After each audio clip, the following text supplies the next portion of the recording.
Welcome everybody to today's lecture. Today we're going to start what will essentially become a multi-part series on structures in malloc. So this lecture will cover, try to keep it in that 20 to 30 minute range, and we'll cover introduction to structures.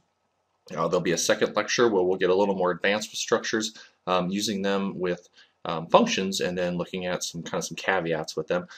Next week then we'll introduce malloc, go through quite a bit with malloc, and then use structures with malloc as well. So that's the game plan. So why don't we get started? First of all, let's take a look at what is a structure. So we've had, up until this point, we've worked with essentially two data types, that is primitives and aggregates. The only aggregate that we've worked with has been an array. Primitives are something simple, like an int variable or a char variable or a double variable. It's a variable that points to one single value. The arrays then, being an aggregate, it allows us to aggregate values together. With arrays though, we type the array, so we say that our array is of type integer or double or char, whatever the type is, and all items that are stored in that array are related by at least the simple fact that they're the same data type. So aggregates, arrays, they allow us to aggregate data together. A structure then is an aggregate data type that stores related data items of different data types under one name. Okay, so with a structure, we can define it. We'll define the members of the structure, and I'll show you those here in just a few minutes. And they can be a combination, really any combination you want. It can be another aggregate, such as an array, or another structure, and they can be primitives, or any combination thereof. With structures then, this really, at least in my mind, gets us one step closer to more object-oriented patterns. That is that with a structure, we'll oftentimes define a structure to mimic some sort of a record or file format or data format that we're looking at. An example that comes to my mind is a tweet, right, on Twitter. We could create a structure that has members that mimic a tweet. So some of those members would be the user that posted or that tweeted, the content, the time, maybe information about that tweet, the number of times it's been retweeted, whatever it is. You know, that information for Twitter is probably going to be stored in a database somewhere, but if we wanted to load that up into a program, then we could use a structure in that program to represent that data. Pull that data out of the database, put it in the structure, and now we have a variable to use in our program that lends itself very well to that data format, that data structure that we want to create. Here you can see, we'll talk about the definition, so the actual structure of a structure. All right, derived data type. Structures are a derived data type, and that means that a structure, a struct, in and of itself, doesn't really make any sense, right? If I just said struct card in this example here, but I didn't define any members, let's say that we didn't have any of these members, then the structure, the struct card wouldn't make any sense. Where the derived data type gets its purpose is from the type of members that we defined. The members themselves are what make the structure useful and have meaning. Why isn't my eraser? There we go. Okay, so when we look at a structure and how we define it, there's some key pieces here. First of all, we have to use the struct keyword. Okay, then we have the next portion, which is, this is considered the identifier. Okay, struct is a significant keyword in C. We have to use that. We have to tell the compiler that we're about to define a structure.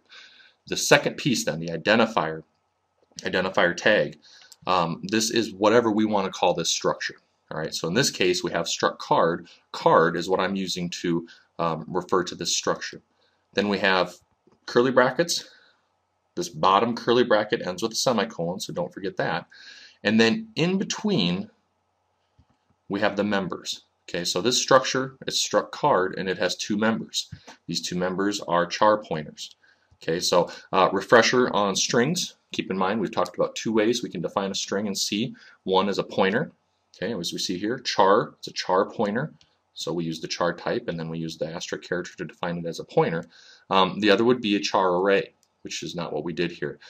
There are some challenges that we'll run across when we use members in a structure based off whether we're using a char array or a char pointer, and we'll cover those when we look at the code here in a little bit.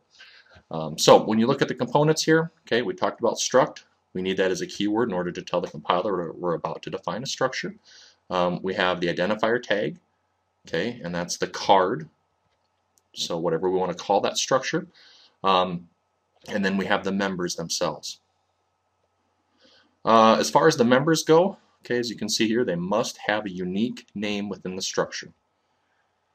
Okay, they can overlap with other variable names in your program, but within the structure itself, so basically anything in between this curly bracket and this curly bracket, those have to be, these member names have to be unique.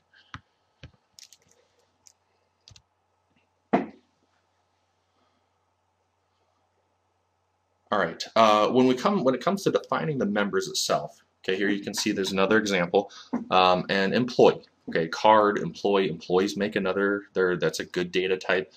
There's a lot of systems that you're going to interact with in your career that are going to be based off of you as an employee, whether it's a time clock program, you log in to log your time, or maybe you're running pen tests and you're logging in to run the test and produce the audit results.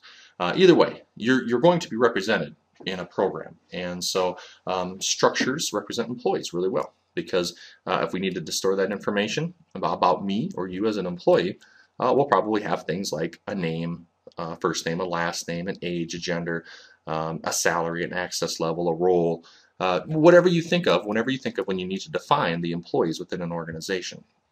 So here's another example then, looking at the employee. So here we have the struct keyword, we have the identifier tag, which in this case I've called it employee. We have our opening and closing curly brackets as well as a semicolon, and then we have the members. The purpose of this slide is just to tell you, well, one, here we have our char arrays, okay, so the second way of identifying a string, and then we also can have different data types, right? So here's a couple of aggregates. My horrible penmanship on this. A couple of aggregates, and then here is a series of primitives. It doesn't matter. The structure, you can define any combination. The only thing we have to be worried about is that these names are all unique within the members themselves for this particular structure. Okay. There is one catch though. Okay, so outside of making sure that the names are unique, if you define a member that is of a structure type, it cannot point to itself. Okay, so this is an example of that. We shouldn't necessarily run into this, but just be aware of it. If you try to define a member that's a structure of the same type, you cannot do this line of code right here. Okay, you can do this. Okay, so this would be a pointer to struct employee. This bottom one right here. This top one is a variable of struct employee, and this is something you cannot do. Why would you want to do something like this? Well, in this example, using an employee structure, it would make sense that I might have, okay, maybe a better name here would be supervisor. Right? Oftentimes in an organization, unless you get to the very top, there's going to be a hierarchical relationship. And so me as an employee, me as an instructor at Dakota State University, I have a boss. He's the dean of the Business and Information Systems College. And so this would help then if I have have to display or show the relationships in my data. I could have a member that's of type struct employee that points to another struct employee, and then that employee could contain information for my boss. So it happens. This will be a very common thing, but we won't necessarily be doing this in the lab. So just be aware that if you do define a struct, a struct that has a member that is another structure and it points to itself. Okay, that's the other big thing here, is these are members that are pointing to the same type here. That if you do that, it has to be a pointer. It can't be just a straight variable. All right, let me get rid of that. Hopefully that makes sense. As you can see here, that is an error. So if you go to compile this code, I don't know offhand, I don't recall offhand what the error will be, but if you try to use this here, you generate a compile error. Okay, well, an error or a warning, I'm not sure, but something will come. And we talked in the last lecture about errors and warnings. while when you compile your program and you get a warning, you still get a compiled program. You can still run it. It's still best practice to not ignore the warnings. You still want to go and look at your code and figure out, why did I get a warning and how do I fix this? Okay, so we're getting to know a little bit more about structures. We should have at least a basic understanding or a kind of a general idea of how we would define them and what we would use them for. How do we declare them? Okay, just like anything else we've done in C so far, we'll declare them as a variable. We just give them a different type, a different data type, an aggregate data type, a derived data type. So the sample code here, you can see that we're using the struct keyword again, struct keyword, and then the identifier tag. So in the very first code sample that we looked at, that very first screen capture, I declared a struct card. Okay, so here I'm saying that the following variables are going to be of type struct card. Okay, and then I go and I define 3 variables. Okay, this one, a card, is just a regular variable. This is a deck with 52 elements. So this would be an array with 52 elements, and the elements would be of type struct card, and this last one then would be a pointer. Okay, so they're no different than anything else we've used, except that they're pointing to an aggregate type, struct card, whatever the structure is that we want them defined to.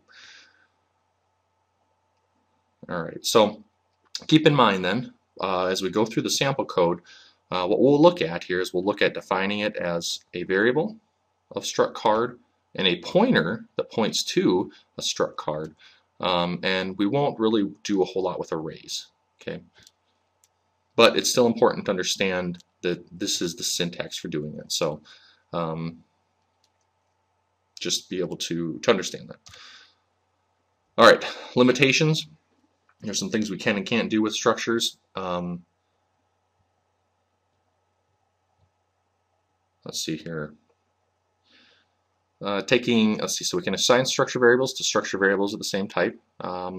Yeah, we can do that, and you don't have to worry about that one too much, but you can say, you can declare a structure variable and then another structure variable and assign one to the other. And I don't have a code sample there, so that's not something you need to really worry about.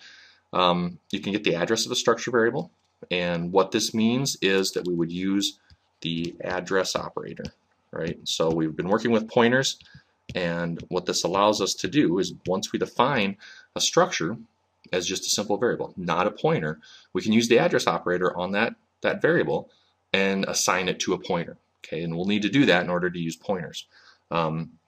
We can access the members of a structure variable. Of course we can do that.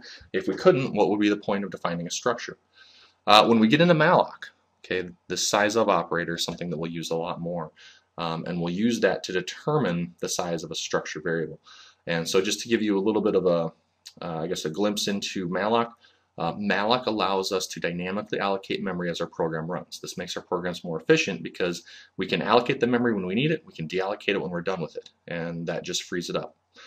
So when we do that, when we request memory from the system, we need to know how much memory. The system needs to know how much memory we need, and we typically will do this in bytes.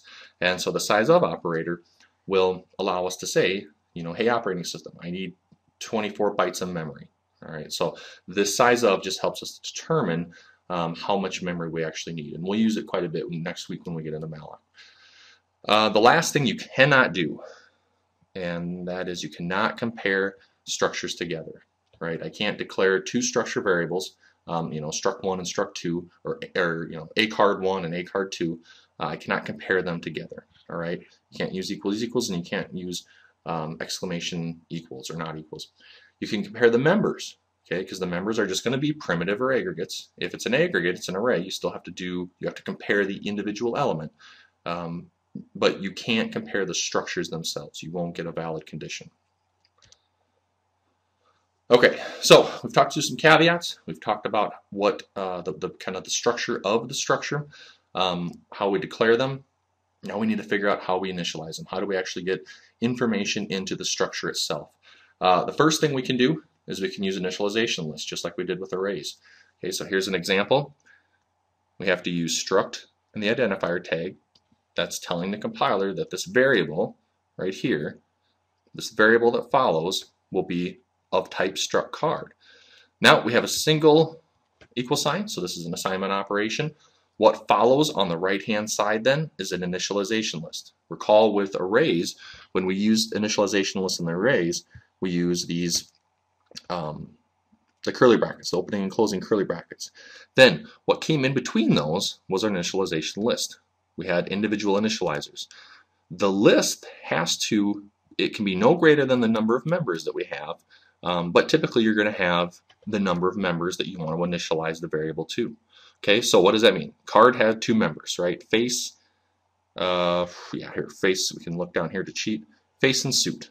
Okay, so 2 members. So if I want to define this variable with values in each member, then I need to provide 2 values in this initialization list.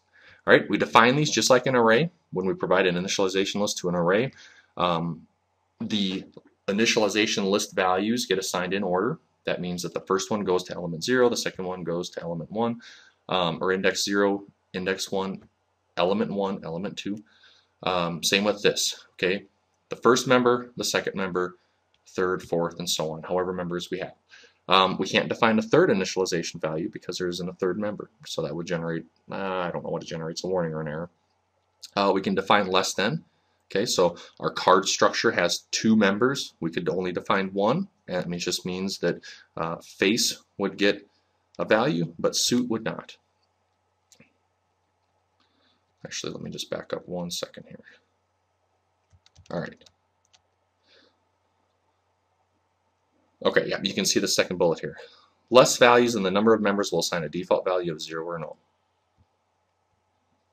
All right, the other thing you can do is that once you've declared a structure, a variable type of structure, you can assign values to the members directly. Okay, so this right here is an example of doing that. Once you access those members, you can treat those like a variable of that type. Okay, we know that face and suit are char pointers. We know from our work on strings that when we have a char pointer, we can just assign it a value surrounded by double quotes, and that's what we're doing here. Now, there's one thing you'll have to notice, and we're going to talk about these in the next few slides, is that dot. Okay, we have the dot operator and the arrow operator, and we'll talk about how do we access the members of a structure. Okay, so dot operator. That's what's first, and you've already seen that. Let me get rid of that. Was kind of a... All right, dot operator. So this is the dot operator. Obviously, it's just a dot. We use the dot. So we have the variable name of our structure variable, and then dot, and then the name of the member. All right, so that'll access that member, and that treats that as basically as an instance of a variable of that type. Okay, so we know that face was a char pointer, so if we use our format specifier to print a string, that'll print a string. And we could run that code, and you'd see that it would print whatever value we had stored in that member on that structure. All right, we use the dot operator when we have variables of that structure type, not pointers. Okay, so these are just for variables. The next one is called the arrow operator. Okay, so there's 2 ways we'll access those members, the dot operator and the arrow operator. We use the arrow operator when we use a pointer. Okay, so here's an example of that. Here we have struct card. Okay, so remember, if we're going to declare a variable or a pointer of a structure type, we have to use the struct keyword and then the identifier tag of the structure that we want to create. In this case now we have 2 variables, right? We have a card and a pointer. Right, so this is a variable of that type, and then this will be a pointer of that type. With this, okay, if it makes it easy, with non-pointers, you use the dot operator. Right, so we have a card, we didn't initialize it to anything. We can access those members, face and suite, using the dot operator because it's not a pointer. And we can say that dot face and dot suite equals face and equals hearts. Right? Well, with a pointer needs to point to a struct card. So in this case, we can point it to a card. So if I say that a pointer equals, and this is where we talked about earlier, we can use the address operator and then that variable name. Right? So we can get the address of this variable right here and assign it to our pointer. And now if we want to access those members through a pointer, we use the arrow operator. and that's just a dash with a greater than sign, right? So arrow operator, we use those with pointers. Dot operators, we use those with these variables, so non-pointers. All right, the other thing I want to point out, we're going to look at this in the code, but I want to say it a couple times because it'll catch you off guard if you're not paying attention. So let me get rid of these red marks here. This right here, okay, we're using the dot operator, and these are char pointers. Okay, so this assignment operation works just fine. If these were char arrays, this would not work. You'd get a syntax error, and I'm going to cover that in the code samples today. So just keep that in mind as you're starting to work with structures, as you work with structures for the next lab. If you run into this, this only works with char pointers, does not work with char arrays. And hopefully once we go through it in the code, it'll make complete sense. But I just want to really stress that. So that's it. Let's see here. For the next slide, we got structs and functions. All right, so we're going to cover that in the next lecture. So we're just going to look at sample code from here out. Again, we can, so to kind of wrap up what we talked about how we define a structure.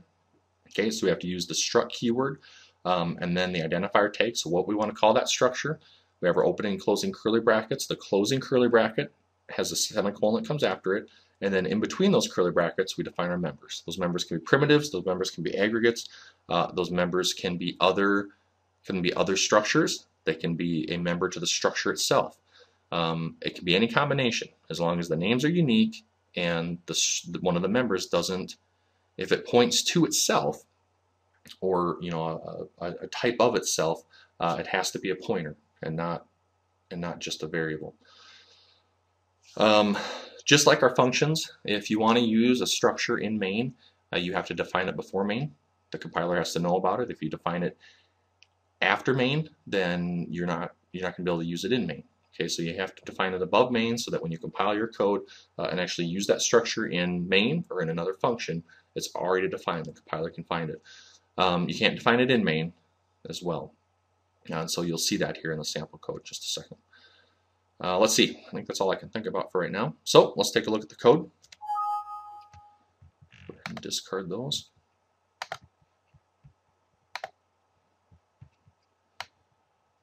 All right, so there's quite a bit in this file right now, and we're going to use this for both this lecture and the one that follows.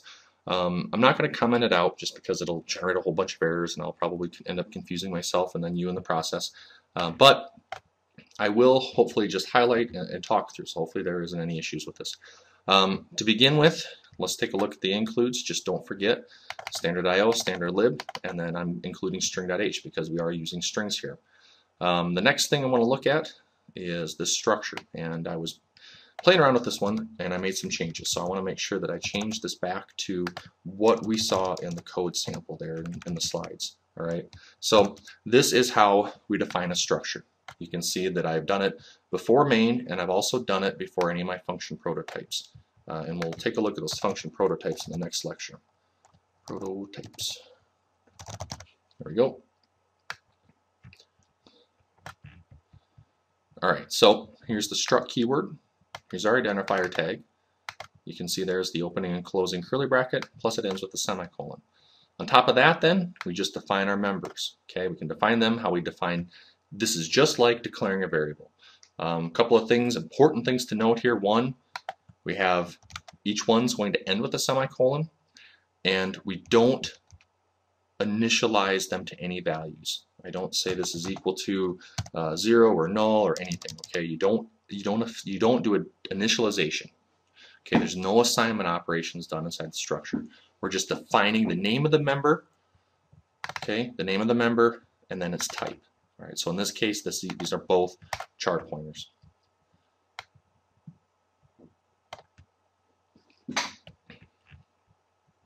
All right, I'm going to do one thing quick. And you'll see here I've got quite a few printfs, and I'm just going to get rid of some of these printfs at least for now, so that as we run this program there isn't a whole bunch of output to the terminal.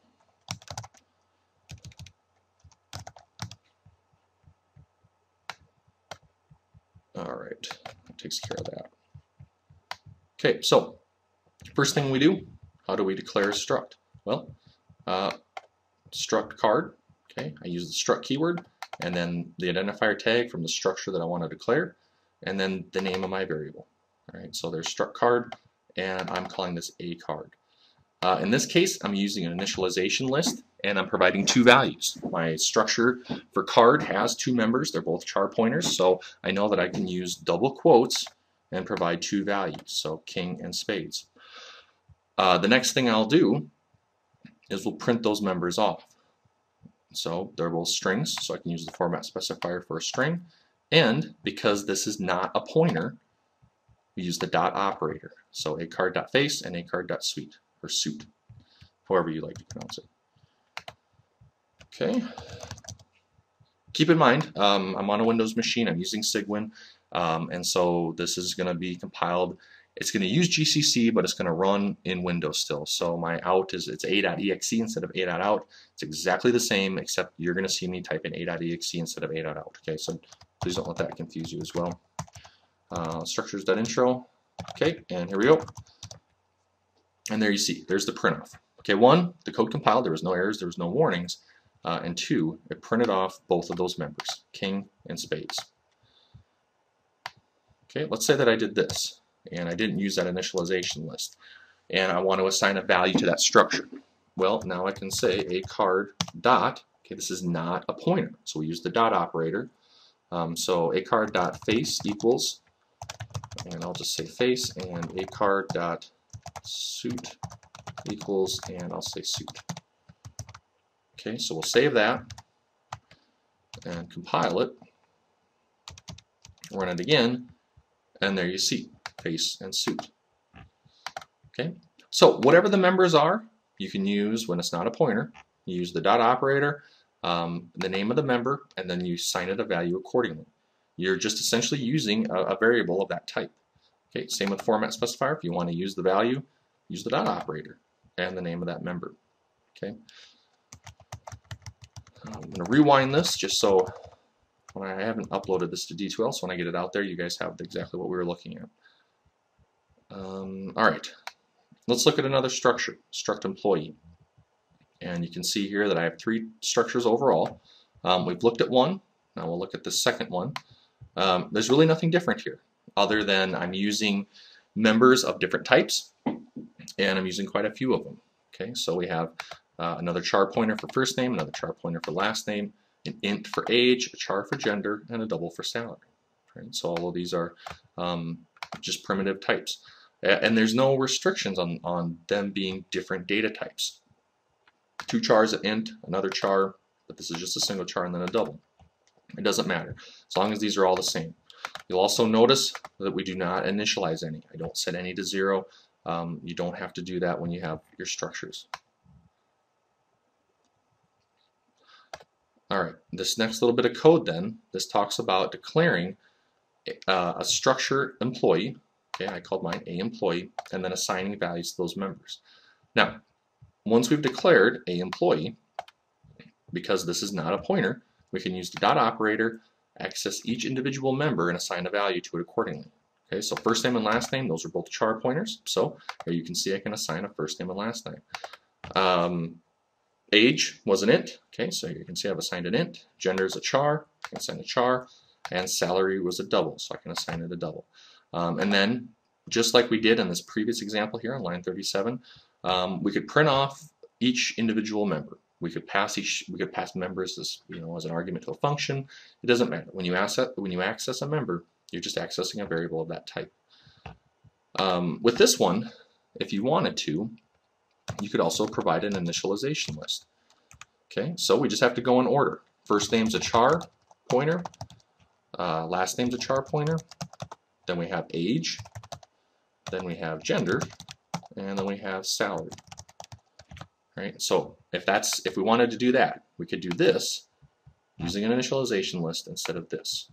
Okay, they just need to be provided in the same order that we define the members. Okay, so in this structure here, struct employee, I define the member as first name, last name, age, gender, salary. So when I provide those in an initialization list, I have to provide them in that order. first name, last name, age, gender, and salary. Okay, that's what it's expecting. That's the order that it's expecting. Okay, so you could do either one. If you did this, use an initialization list, then of course you wouldn't have to use this. But after you've declared this variable, anytime after that in your program you want to change the value, you can use dot notation, dot operator to access that member and change its value. Okay, and I don't print any of those right now, so we'll look at a function here in the next lecture, and you could go back and print them if you want, but you don't need to. So the second, here, let's look at a second structure, excuse me, employee 2. All right, and I declared a second one really to give us an opportunity to talk about the difference between a char array and a char pointer. Okay, I talked about it earlier, and now I want to show you why there is an issue. So look at struct employee 2. It's exactly the same, except that first name and last name are char arrays. They're not char pointers. When you declare these members as arrays, you have to do exactly how you would do it if you were declaring it as an array outside of a structure. Okay, if I was going to declare a char array for first name, I would need to first declare it as a char, of course, but then also define the size. Okay, so that's the big thing here, is that you do need to define the size inside this structure when you define that member. So that's the only difference. Employee, those are 2 char pointers. Employee 2, those are 2 char arrays.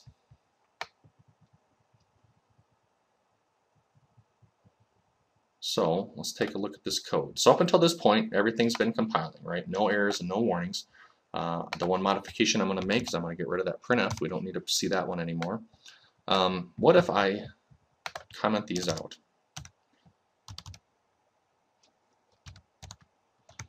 All right, so a employee 2, we declared a employee 2 right here. This is not a pointer. Okay, so using dot notation, or the dot operator, that's fine. That's what we have to use. So a employee 2 dot first name and dot last name, and I'm assigning it a string value.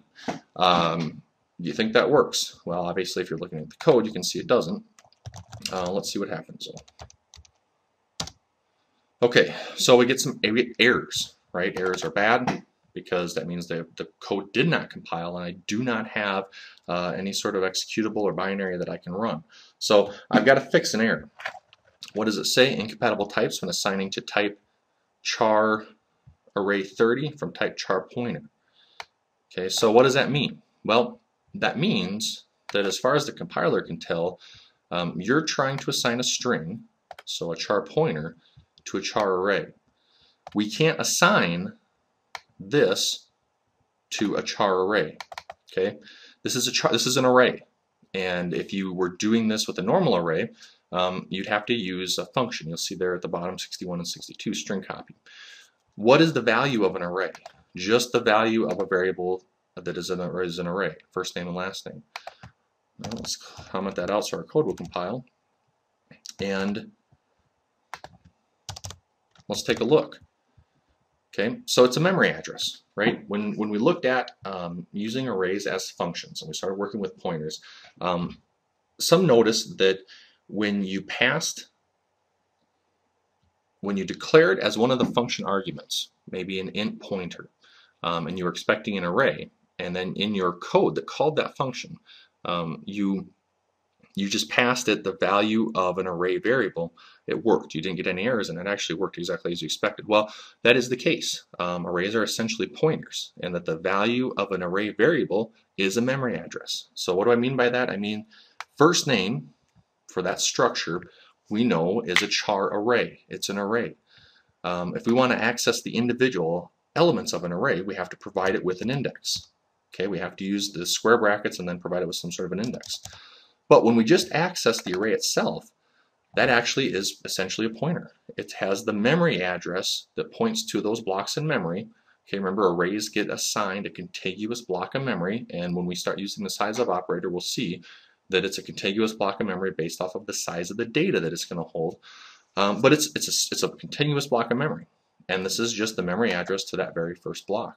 So if we run this code, and you'll see when we print off the value of first name, the value of that array, I'm using the format specifier %p, and you'll see that it prints off a memory address. Okay, so that compiles right, no errors, no warnings, and we'll clear it and I will run, and there it is, right? There's the value. It's a memory address. So if you start to think of this now as a pointer, why doesn't this work? Well, if this is a pointer, what's the value of a pointer? The value of a pointer is a memory address. This is most certainly not a memory address. So that's why you get the incompatible type. That's why it says you're trying to assign to a char pointer something that is, this is actually char array. And that's why it doesn't work. Okay, so how do you fix that? Well, we can get rid of this now. We have to use string copy. strcpy. And what that does is it says, well, here, let's go take a look at it. So if I ever come across a function, I'm not really sure what it does. I like a site called tutorials point, and I'll call, so this is what I normally do. Tutorials point, string copy. You can see I've already visited this site before. And here we go. Now we can take a look at what is it? Well, it returns a char pointer, and it expects as two arguments char pointers, right? So char pointer destination, char pointer source. So this is where we want it to go. This is the value. This is where it's coming from. So we're saying we'll copy from the source to the destination using two char pointers. This is constant. Okay, you can use that keyword in any of your code, and what that says is that I will not, constant means that inside this function, so inside string copy, this right here will not, cannot be changed. All right, it's constant. Constant means you cannot change it. It's like read only. So if we go back and look, then we can see using string copy, what I wanted to do, okay, we'll just look at first name. I wanted to copy my name into the first name member. Well, if we use string copy, we can copy.